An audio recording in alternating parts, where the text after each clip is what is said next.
Video like जरूर कर लीजिए और ऐसे वीडियो लगातार फ्री में पाने के लिए चैनल को तुरंत सब्सक्राइब कर लीजिए और बेल आइकन को जरूर टैप कर लीजिए ताकि आगे भी सारे वीडियो आपको मिलते रहे। यूट्यूब में फॉलो करते हैं तो प्लीज ये वाला फ्री टेलीग्राम चैनल जरूर ज्वाइन कर लीजिएगा। सारे नोटिफिकेशन सारे अपडेट यहीं पे आते हैं, ध्यान रखिए।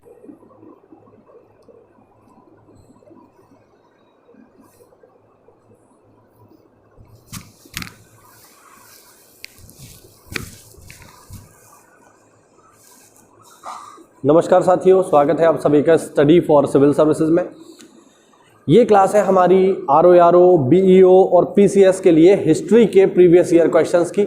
इतिहास के प्राचीन भारत, मध्यकालीन भारत और आधुनिक भारत के जो महत्वपूर्ण सवाल हैं हिस्ट्री के, उनकी आज हम चर्चा करेंगे और उनको एक्सप्लेन करेंगे, उनको जानेंगे और उनकी संपूर्ण व्याख्या करेंगे।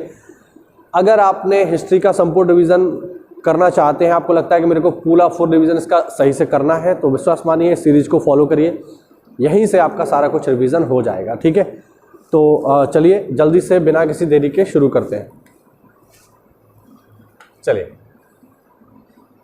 ओके, तो देखते हैं। इससे पहले देखिए साथियों, हमने इससे पहले की क्लास में अगर हम बात करें तो इससे पहले की क्लास में मैंने आपको जियोग्राफी के करीब करीब 270 प्रश्न प्रीवियस ईयर के सॉल्व करवाए हैं। तो ये सीरीज बहुत इंपॉर्टेंट रहने वाली है। ज्योग्राफी हमने कवर किया, एनवायरनमेंट कवर किया, अब हम यहाँ पे कवर करेंगे हिस्ट्री। तो देखिए प्रश्न नंबर पहला आपकी स्क्रीन पर और इसका आंसर करने का प्रयास करिए आप लोग। देखो बढ़िया सवाल। अफगानिस्तान पर आधिपत्य के समय बाबर को किसने भारत पर आक्रमण करने के लिए निमंत्रण दिया था? ठीक है, सवाल को समझिए। मुगलों से है, जो स्टार्टिंग के मुगल हैं उनसे जुड़ा हुआ है, बाबर से जुड़ा हुआ है। बेसिक प्रश्न है, आप अगर ध्यान दोगे तो बिल्कुल कर ले जाओगे इसको। देखो, अफगानिस्तान पर अधिकार जताने के लिए बाबर को किसने भारत पर आक्रमण करने का निमंत्रण दिया? ऑप्शन है उस्ताद अली, मुस्तफ़ा, दौलत खां और हसन खां। चलिए आंसर करते हैं इसका। देखो इसका जो आंसर है वो है दौलत खां लोधी। इसका जो आंसर है वो क्या है? इसका आंसर है दौलत खां लोधी। ठीक, दौलत खां लोधी इसका आंसर है। दौलत खां लोधी आप ऐसे समझिए कि उस समय में पंजाब के गवर्नर हुआ करते थे। ठीक है, ये थे पंजाब के गवर्नर और इनकी एक व्यक्तिगत इच्छा भी थी और ये जो है कहीं ना कहीं द्वेष रखते थे इब्राहिम लोधी से। ठीक है, तो इन्होंने क्या किया, इन्होंने इब्राहिम लोधी की गद्दी को हड़पने के लिए कि किसी तरीके से इब्राहिम लोधी गद्दी से हट जाए और मैं गद्दी को हासिल कर लूं। क्यों? क्योंकि बाबर की जो छवि है वो एक ऐसे आक्रमणकारी की है जो लुटेरा है, जो लूटेगा, मारकाट मचाएगा, यहाँ के राजा को गद्दी से हटाएगा और वापस चला जाएगा, यहाँ रुकेगा नहीं। इसीलिए इन्होंने पत्र लिखा किसको? इन्होंने पत्र लिखा बाबर को और कहा कि आप आइए और भारत पर हमला करिए। तब जाकर के दौलत खां लोधी के लेटर मिलने के बाद एक युद्ध हुआ जिसको हम कहते हैं पानीपत का प्रथम युद्ध। ठीक है, जिसको कहा जाता है साथियों पानीपत का प्रथम युद्ध, यहाँ लिख देता हूँ, जिसको कहा जाता है पानीपत का प्रथम युद्ध। और पानीपत का प्रथम युद्ध हुआ है 1526 में। किसके बीच हुआ है? ये हुआ है इब्राहिम लोधी वर्सेस बाबर। और इस युद्ध में बाबर ने अपनी छोटी सी सेना की सहायता से बड़ी आसानी से लोधी को पराजित किया और इस युद्ध में बाबर ने विजय हासिल करी। इसी युद्ध में साथियों बाबर ने भारत में पहली बार तुलगमा युद्ध नीति का भी इस्तेमाल किया। ये पेपर में पूछा गया प्रश्न है। इसी युद्ध में साथियों बाबर ने पहली बार भारत में तुलगमा युद्ध नीति, जिसमें छुप करके हमला करने की नीति सामने आई, तो तुलगमा युद्ध नीति का प्रयोग इसमें क्या होता था? इसमें थोड़ी सी सेना सामने की तरफ रखी जाती थी, बाकी सेनाएं जो है किनारे किनारे छुपा दी जाती थी, बीच में खाई खोद दी जाती थी और उनमें जो है तोपें छुपी हुई होती थी। जब सैनिक आक्रमण करते थे तो उन खाई में गिर जाया करते थे और फिर तोपों से उनको खत्म कर दिया जाता था। तो ये जो व्यवस्था थी, ये व्यवस्था जानी जाती थी तुलगमा युद्ध नीति के नाम से, इसी समय में आई है। तो याद रखना ये सारे पॉइंट इंपॉर्टेंट है। बढ़ते अगले प्रश्न की ओर। सीधे सीधे आपको मिलान करना है, ज़्यादा इसमें कुछ है नहीं इस सवाल में। एक तरफ पुस्तक दी है, एक तरफ लेखक दिए हैं, आपको मिलान करना है, सही मिलान करना है। चलो देखो, रस पंचाध्यायी के लेखक है नंददास, याद रखना। रस पंचाध्यायी के लेखक कौन है? नंददास। चैतन्य भागवत के लेखक है वृंदावन दास, ये नोट कर लेना आप लोग। चैतन्य मंगल पुस्तक के लेखक है जयनंदा, और भक्ति रत्नाकर के लेखक है नरहरि चक्रवर्ती। ए का तीसरा, बी का पहला, सी का दूसरा और डी का चौथा। 3 1 2 2 4, ऑप्शन सी इज करेक्ट, ये इसका सही जवाब हो जाएगा। चलिए बढ़ते हैं अगले प्रश्न की ओर। तीनों गोलमेज सम्मेलनों में भाग लेने वाले भारतीय कौन कौन थे? मतलब इन सब में बताना है इनमें से कौन से थे। चलिए डायरेक्ट आंसर करते हैं, फिर आगे बढ़ेंगे। तीनों गोलमेज सम्मेलन की जब बात आती है तो इसका सही जवाब निकल के आता है डॉक्टर B.R. अम्बेडकर। ठीक, डॉक्टर B.R. अम्बेडकर ने तीनों गोलमेज सम्मेलनों में भाग लिया। पहले में भी लिया, दूसरे में भी लिया और तीसरे में भी लिया, और वो रिप्रेजेंटेटिव थे दलित वर्ग के, ये भी याद रखेंगे। ये दलित वर्ग के रिप्रेजेंटेटिव थे गोलमेज सम्मेलन में। गोलमेज सम्मेलन के बारे में कुछ और बेसिक फैक्ट मैं आपको बता देता हूं जो आप हमेशा याद रखिएगा। वो ये कि अगर मैं गोलमेज सम्मेलन की बात करूं तो कुछ बेसिक फैक्ट हैं जो आपको इसमें हमेशा याद रखने हैं। गोलमेज सम्मेलन हुए हैं 3, 1930, 1931, 1932। इनमें सबसे महत्वपूर्ण है दूसरा गोलमेज सम्मेलन, ये पहला, ये दूसरा, ये तीसरा। दूसरा गोलमेज सम्मेलन इसलिए महत्वपूर्ण है क्योंकि इसी गोलमेज सम्मेलन में कांग्रेस ने भाग लिया। कांग्रेस की ओर से कौन व्यक्ति भाग लेने गए? महात्मा गांधी, याद रखेंगे, ये सब एग्जाम में पूछे जाने वाले पॉइंट हैं। दूसरा, गोलमेज सम्मेलन हुए कहाँ पे? स्थान कोई पूछे तो स्थान है सेंट जेम्स पैलेस, जो कहां पर है? लंदन में है। इस जगह पर हुए। तीनों गोलमेज सम्मेलनों के अध्यक्ष कौन रहे? अध्यक्ष रहे ब्रिटिश प्रधानमंत्री रैमजे मैकडोनाल्ड।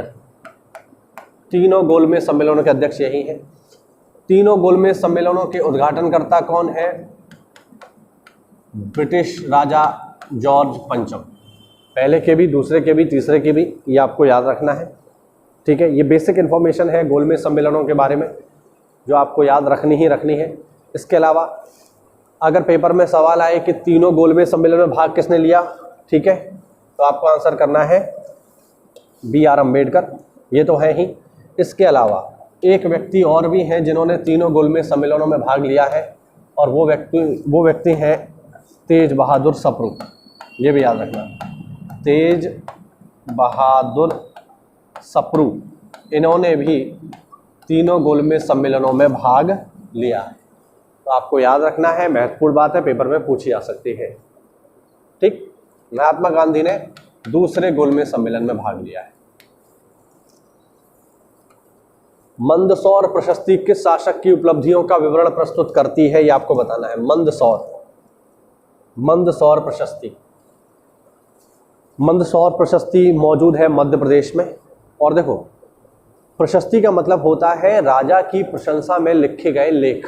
जैसे हम लोग लिखते हैं प्रयाग प्रशस्ति, तो प्रयाग प्रशस्ति में आपको क्या मिलेगा कि समुद्रगुप्त ने जो भी विजय हासिल करी है उनकी प्रशंसा करते हुए जो लेख लिखा गया है उसका नाम है प्रयाग प्रशस्ति, जिसके राइटर है हरिशेन। तो प्रशस्ति का मतलब प्रशंसा पत्र होता है, ध्यान रखना। अब ये मंदसौर प्रशस्ति का संबंध किससे है ये आपको बताना है। देखो, इसका जो आंसर है वो है साथियों कुमार गुप्त, याद रखना। कुमार गुप्त की मैं बात करूं तो कुमार गुप्त जो है संस्थापक हैं नालंदा विश्वविद्यालय के। ये संस्थापक हैं किसके? नालंदा विश्वविद्यालय। और नालंदा विश्वविद्यालय को समाप्त किसने कर दिया, इसको खत्म किसने कर दिया? तो खत्म करने वाला व्यक्ति है कुतुबुद्दीन बख्तियार खिलजी। ये वो व्यक्ति है जिसने नालंदा विश्वविद्यालय को समाप्त कर दिया। नालंदा विश्वविद्यालय खत्म क्यों कर दिया कुतुबुद्दीन बख्तियार खिलजी ने, इसके पीछे एक इंटरेस्टिंग स्टोरी है। बख्तियार खिलजी को एक भयानक बीमारी हुई जिसका इलाज किसी के पास नहीं था। तब उसे किसी ने बताया कि तुम जाओ नालंदा विश्वविद्यालय में कुछ महत्वपूर्ण आचार्य हैं जो तुम्हारा इलाज कर सकते हैं। लेकिन जब वह वहाँ पहुँचा और उन्होंने उन डॉक्टर्स ने जब खिलजी को दवाई खाने को दी तो बख्तियार खिलजी ने दवाई खाने से मना कर दिया। उसने कहा मेरा धर्म भ्रष्ट हो जाएगा अगर मैं ये दवाई खाऊंगा तो ऐसे में वहाँ के एक आचार्य ने उन्हें कहा कि ठीक है आप कुरान पढ़ते हो, आप डेली कुरान पढ़ो, बाकी कुछ मत करो। और उन्होंने कुरान के पन्नों पर उसे दवा लगा करके दी। जब वह कुरान के पन्नों को पलटता था तो उन पन्नों को पलटने के लिए जो है मुंह में उंगली डालता था और यहीं से दवा जो है उसके पेट में धीरे धीरे जाने लगी और अंत में वो सही हो गया। बाद में जब उसे पता चला कि यहाँ के आचार्य इतने योग्य हैं तो उसे अपने ज्ञान पर बहुत ही जो है शर्मिंदगी महसूस हुई और उसने तय किया कि वह इस ज्ञान के केंद्र को समाप्त कर देगा। और तब जाकर के बख्तियार खिलजी ने इस नालंदा पर हमला किया और उसको नष्ट कर दिया। तो ऐसे ऐसे आक्रमणकारी हमारे यहाँ पर हुए हैं। और मज़े की बात यह है कि इनके नाम पर बख्तियारपुर एक स्टेशन है बिहार में। यानी भारत जो है आक्रमणकारियों का महिमा मंडन करता है, ऐसा देश है हमारा। चलिए तो याद रखेंगे, आगे बढ़ते हैं। अगला प्रश्न, ठीक है, ठीक, ये देखिए, ये आपको बताना है। थोड़ा बढ़िया सवाल। शेर शाह सूरी के बारे में कौन सा कथन सही है, ये आपको बताना है। पहला है वह एक शानदार प्रशासनिक व्यवस्था के निर्माता थे। दूसरा, हालांकि एक शासक के रूप में उनके गुण युद्ध के मैदान पर उनकी जीत से अधिक उल्लेखनीय नहीं थे। सवाल को समझना है और तब करना है। कौन सा सही है इनमें से?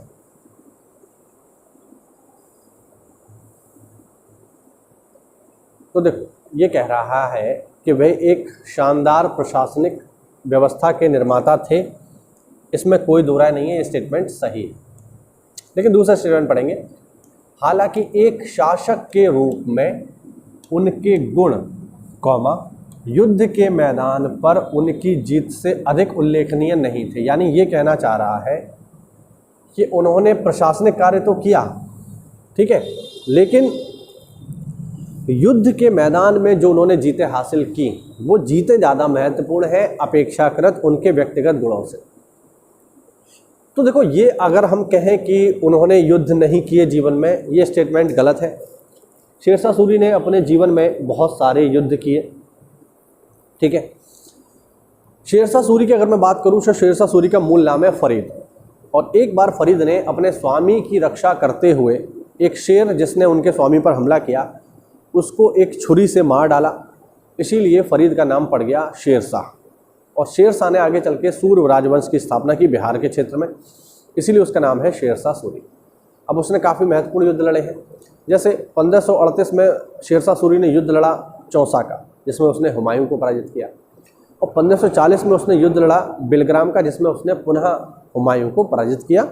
तो युद्ध उसने किए हैं, इसमें कोई डाउट नहीं है। लेकिन ये कहना कि युद्ध के रूप में ही या एक विजेता के रूप में उसकी पहचान है, ऐसा स्टेटमेंट ये गलत है, ठीक है। केवल युद्ध के रूप में पहचान नहीं, उसने प्रशासनिक सुधार भी किए। जैसे उसने दाम चलाया,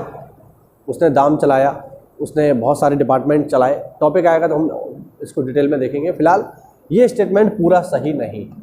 तो जो सही इसका जवाब होगा साथियों वो होगा केवल एक, यानी ऑप्शन ए। बात समझ रहे हैं? हालांकि युद्ध इसने किए हैं, जैसे चौसा का युद्ध किया है। चौसा का युद्ध किसके बीच हुआ है? हुमायूं और शेरशाह के बीच हुआ है 1539 में। कन्नौज या बिलग्राम का युद्ध इसने किया है, ये आपको याद रखने हैं, 1540 में। और साथियों ये कन्नौज का युद्ध तो बहुत ही महत्वपूर्ण है। कन्नौज के युद्ध में जब शेरशाह सूरी ने हुमायूं को पराजित कर दिया तो ये हुमायूं के जीवन का सबसे खराब युद्ध था। इस युद्ध में जब शेरशाह सूरी ने हुमायूं को पराजित किया तो हुमायूं 15 साल के लिए भारत छोड़ने को मजबूर हो गया और 15 साल वो भटकता रहा। उसके पास ना राजगद्दी थी ना कुछ था। और इसी बीच उसको एक बेटा की प्राप्ति होती है, एक पुत्र रत्न प्राप्त होता है अकबर के रूप में, और फिर धीरे धीरे अपनी शक्ति में बढ़ाता है और 1555 में दोबारा से अपनी गद्दी को हासिल करता है। तब जब मृत्यु हो जाती है शेरशाह सूरी।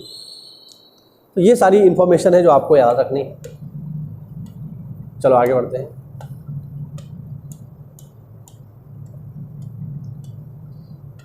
आगे है किला ए कोना। किला ए कोना मस्जिद कहाँ पर है, ये आपको बताना है। दिल्ली के पुराने किले के भीतर बनी किला ए कोना का निर्माण किसने करवाया? ऑप्शन हुमायूं, शेरशाह, अकबर या शाहजहां। आपको बताना है।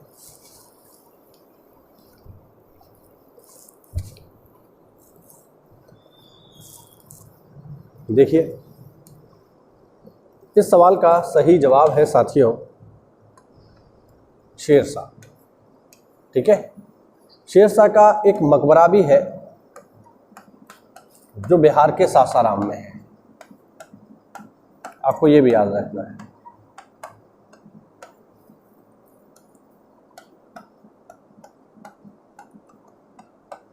ठीक है, हाँ चलिए आगे बढ़ते हैं। निम्नलिखित में से कौन हिंदुस्तानी संगीत के क्षेत्र में महान विभूति नहीं था? देखिए, पेपर में युद्धों के अलावा, इतिहास में युद्धों के अलावा प्रशासनिक सुधार है, संगीत के क्षेत्र में काम है, साहित्य के क्षेत्र में काम है, इनसे भी अच्छे सवाल आते हैं। तो इनको भी आपको कंसीडर रखना है, दिमाग में इनके बारे में जानकारी रखनी है। अब देखते हैं, सवाल को सॉल्व करते हैं। इनमें से 3 लोग ऐसे हैं जो संगीत के क्षेत्र में महान विभूति हैं, एक नहीं है। तो देखो, राजा मानसिंह है ही, तानसेन तो भैया महान संगीतज्ञ हैं, इनके बारे में तो मैं क्या ही बोलूं।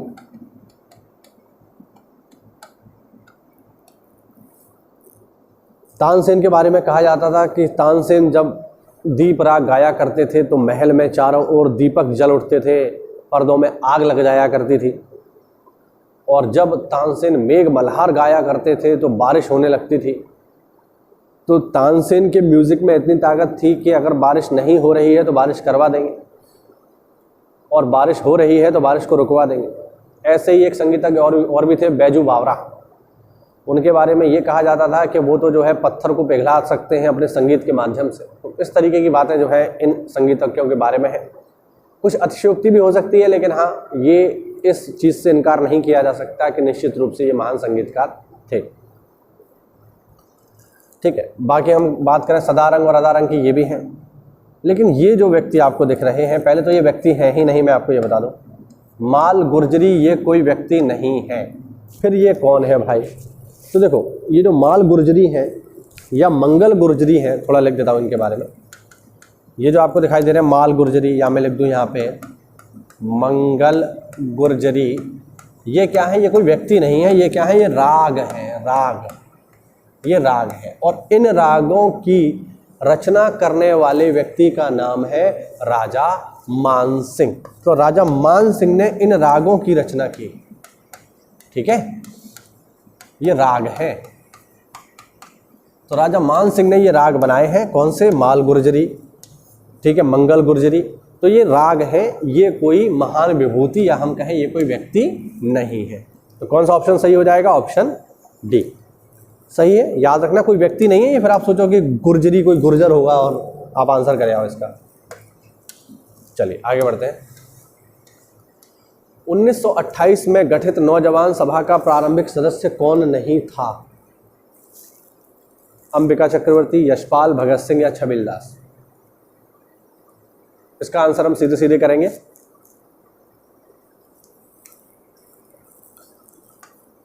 पूछ रहा है कौन सा प्रारंभिक सदस्य नहीं था, तो इसका सही जवाब है अंबिका चक्रवर्ती।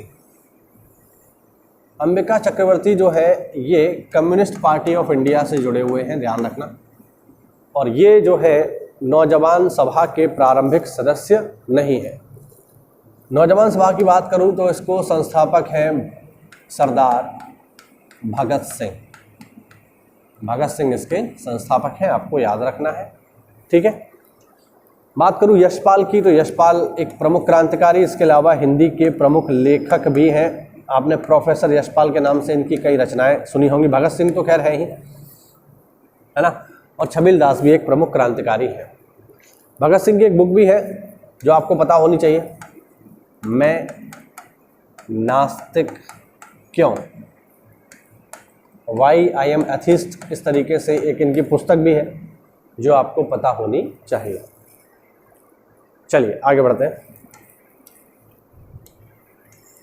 एक तरफ सूची फर्स्ट है, एक तरफ सूची सेकंड है, आपको मिलान करना है। ये बाइक वाले हमें बहुत डिस्टर्ब करते हैं, क्या करें, लेकिन मजबूरी है। और ये तो एक ऐसा बाइक वाला है, ये मैंने बहुत नोटिस किया है कि जैसे ही हमारे कोचिंग के सामने आएगा हॉर्न बजाता ही बजाता है, जबकि उसको पता है कि यहाँ पर बच्चे होते हैं, लेकिन फिर भी उसे कोई फर्क नहीं पड़ता। वो अपनी आदत से इतना मजबूर है कि वो हॉर्न बजाएगा ही बजाएगा। चलो किस दिन मुझे मौका मिलेगा तो मैं भी इसका हॉर्न जरूर बजाऊंगा। एक तरफ है सूची फर्स्ट, एक तरफ है सूची सेकंड, आपको मिलान करना है।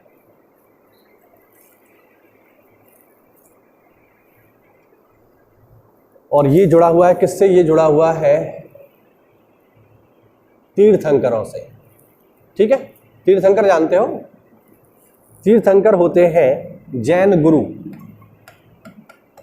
तो जैन गुरुओं से ये जुड़ा हुआ है। एक श्रावस्ती, देखिए श्रावस्ती जो है ये जुड़ा हुआ है जैन गुरु संभवनाथ से। ठीक है, काकंदी जुड़ा हुआ है सुविधानाथ से, अयोध्या जुड़ा हुआ है ऋषभदेव से, ऋषभनाथ से, और पभोसा जुड़ा हुआ है पद्म प्रभु से। ठीक है, कोई पूछे जैनों के प्रथम जैन तीर्थंकर,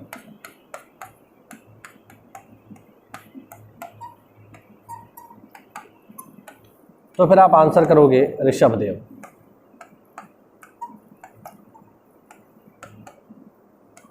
ठीक है, 24वें पूछे तो महावीर स्वामी। आप लोग मुझे कमेंट करके 23वें तीर्थंकर का नाम बताइए।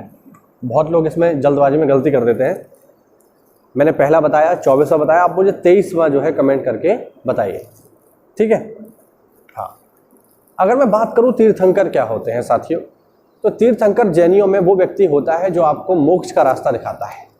तो जैन परंपरा में जो व्यक्ति आपको मोक्ष का रास्ता दिखाएगा वो होता है तीर्थंकर। हिंदुओं में भी अगर हम देखें तो सनातन परंपरा में भी तीर्थ का प्रावधान है, तीर्थ की परंपरा है। तीर्थ पे पहले क्या होता था कि लोग तीर्थ यात्रा पर जाते थे, घर से निकलते थे और घर से गुड बाय कह के जाते थे, क्योंकि पता नहीं होता था वापस लौटेंगे कि नहीं, क्योंकि तीर्थ होते ही इतने खतरनाक थे। ऑक्सीजन की कमी होती थी, केदारनाथ जा रहे हैं, ऑक्सीजन की कमी हो गई, रास्ते में मर गए तो वहीं से ईश्वर से मिलन हो गया, स्वर्ग चले गए। लेकिन अब तो बहुत सुविधाएं हैं, अब आप हेलीकॉप्टर से पहुंच सकते हो सीधे सीधे तीर्थ यात्रा करने, तो उसका फल भी इतना ज़्यादा नहीं होता है। तो तीर्थ का मतलब ये है कि वो स्थान जहां आपको मोक्ष मिलेगा, और तीर्थंकर वो व्यक्ति है जो आपको मोक्ष का रास्ता दिखाएगा। तो जैनियों में पहले तीर्थंकर कौन है, मतलब ऋषभदेव, और अंतिम तीर्थंकर कौन है, महावीर स्वामी। चलिए आगे बढ़ते हैं। अगला प्रश्न थोड़ा अच्छा है, देखिए 1809 में राजा राम मोहन राय ने अपनी पुस्तक गिफ्ट टू मोनोथीस्ट, इसको किस भाषा में लिखा था ये आपको बताना है। ऑप्शन है अंग्रेजी, उर्दू, फारसी और बंगाली, ये आपको बताना है। देखिए राजा राम मोहन राय की अगर मैं बात करूं तो भैया राजा राम मोहन राय ये आदमी बहुत ही ज़्यादा टैलेंटेड है यार, ये तो हमें मानना पड़ेगा। वाकई में बहुत ज़्यादा जो है विद्वान व्यक्ति हैं राजा राम मोहन राय। राजा राम मोहन राय का जन्म बंगाल के एक ब्राह्मण परिवार में हुआ था। बहुत सारी भाषाओं के ज्ञाता हैं ये राजा राम मोहन राय। उर्दू जानते हैं, फारसी भी जानते हैं, अंग्रेजी भी जानते हैं, हिब्रू भी जानते हैं, लैटिन भाषा जानते हैं, संस्कृत भाषा जानते हैं, अरबी भाषा जानते हैं। तो बहुत सारी भाषाओं के, बहुत सारी प्राचीन भाषाओं के ज्ञाता हैं राजा राम मोहन राय। और राजा राम मोहन राय ने अपनी जो पहली बुक गिफ्ट टू मोनोथीस्ट नाम से लिखी, इसको लिखा उन्होंने फारसी भाषा में, ये बात ध्यान रखना। राजा राम मोहन राय की बात करूं तो राजा राम मोहन राय ने 1817 में कलकत्ता में डेविड हेयर के साथ मिलकर के हिंदू कॉलेज की स्थापना की है। हिंदू कॉलेज, ये BHU नहीं है, ऐसा मत सोचना BHU है, BHU अलग है वो मदन मोहन मालवीय बनाएंगे और वो बनारस में है। ये कहाँ पर है? ये कलकत्ता में है, ये आपको ध्यान रखना है। कब? 1817 में। इसके अलावा अगर मैं आप बात करूं तो 1828 के आसपास इन्होंने बनाया ब्रह्म समाज, बहुत ही फेमस है ब्रह्म समाज। तो भाई ब्रह्म समाज का नाम आप सब लोगों ने सुना होगा। ब्रह्म समाज के संस्थापक हैं राजा राम मोहन राय, ठीक है। और अगर मैं इनके बारे में और फैक्ट देखूं तो देखो, राजा राम मोहन राय के प्रयासों से ही साथियों, राजा राम मोहन राय के प्रयासों से ही 1829 में सती प्रथा समाप्त हुई। सती प्रथा का अंत इन्हीं के प्रयासों से हुआ। तो राजा राम मोहन राय बहुत ही महत्वपूर्ण है। एक ये भी पूछता है कि राजा राम मोहन राय को राजा की उपाधि किसने दी? तो राजा की उपाधि दी इनको अकबर सेकंड ने।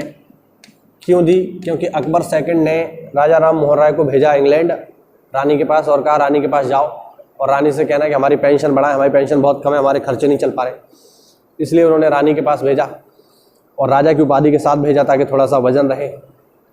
लेकिन ये कभी इंग्लैंड से वापस नहीं लौटे और इंग्लैंड में ही इनकी मृत्यु हो गई। इनकी मृत्यु कहाँ पर हुई है? इंग्लैंड में एक जगह है ब्रिस्टले, ठीक है। इंग्लैंड में एक जगह है ब्रिस्टले, ब्रिस्टले नामक स्थान पर इनकी मृत्यु हो गई और वहीं पर इनका मकबरा भी बना हुआ है इंग्लैंड में, ब्रिस्टले में, राजा राम मोहन राय का।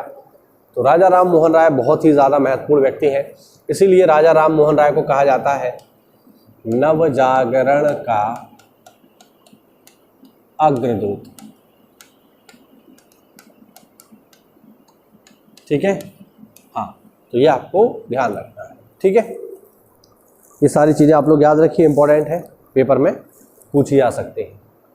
इसी के साथ ये जो हमारा सेगमेंट था ये हुआ समाप्त, ठीक है। सवाल कुछ ही हमने देखे, लेकिन जो व्याख्या है इनकी वो महत्वपूर्ण है। यहाँ से पेपर में आपको सवाल मिलने के चांस पूरे रहेंगे।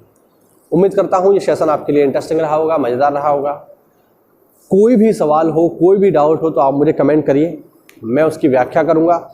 और जो भी यार दोस्त आपके PCS 2024 की तैयारी कर रहे हैं या अगर आप तैयारी कर रहे हैं BEO एग्ज़ाम की, तो विश्वास मानिए इस सीरीज़ को आज ही फॉलो करिए। ये सीरीज़ आपको बहुत हेल्प करेगी, पेपर में बहुत सारे क्वेश्चंस यहाँ से आपको मिलेंगे, ठीक है। मिलते हैं साथियों अगली क्लास में, तब तक के लिए जय हिंद, जय भारत, वंदे मातरम, जय श्री राम।